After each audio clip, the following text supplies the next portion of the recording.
गर्भगाभरा असेल किंवा मंदिरचं शिखर बाबतीतचा कुठपर्यंत निर्णय आलाय, काय सध्याची स्टेटस आहे सध्या त्याचा? सर्वांना नमस्कार. मी जिल्हाधिकारी धाराशिव बोलतो. आई तुळजाभवानी मंदिर संस्थान याचे अध्यक्ष म्हणून पण ही जी गोष्टी मला तुमच्याशी शेअर करायची आहे.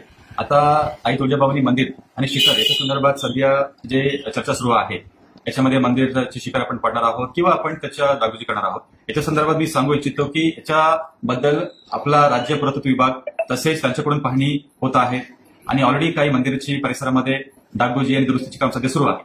आणि या व्यतिरिक्त स्टेट आर्किओलॉजी विभागाकडून पण एएसआयची टीमला पण आवाहनित करून त्यांच्यातर्फे पाहणी पण करण्यात आलेली आहे आणि त्याचा अहवाल आता पुरातत्व विभागाकडे सादर झालेली आहे. आणि आम्ही राज्य पुरातत्व विभागाला असं पण विनंती केलेली आहे की याच्या संदर्भात लवकर एक उच्चस्तरीय बैठक मंत्रालयामध्ये मुंबईमध्ये जर आयोजित जर झाला त्याच्यामध्ये सर्व संबंधित घटकांना या बैठकीसाठी जर बोलवला म्हणजे याच्यामध्ये मंदिर संस्थान असेल, पुजारी मंडळ असेल, महंत महाराज असेल, सर्व धाराशिव आणि तुळजापूरचे सामान्य लोकप्रतिनिधी असेल, याच्यामध्ये सर्वांची समक्ष चर्चा होऊन याच्यामध्ये एखादा सकारात्मक निर्णय होऊ शकतात. सर, मंदिर पाडण्याच्या संदर्भामध्ये जी आंदोलन केली जातात त्यांना तुमचं काय आव्हान आहे सुद्धा?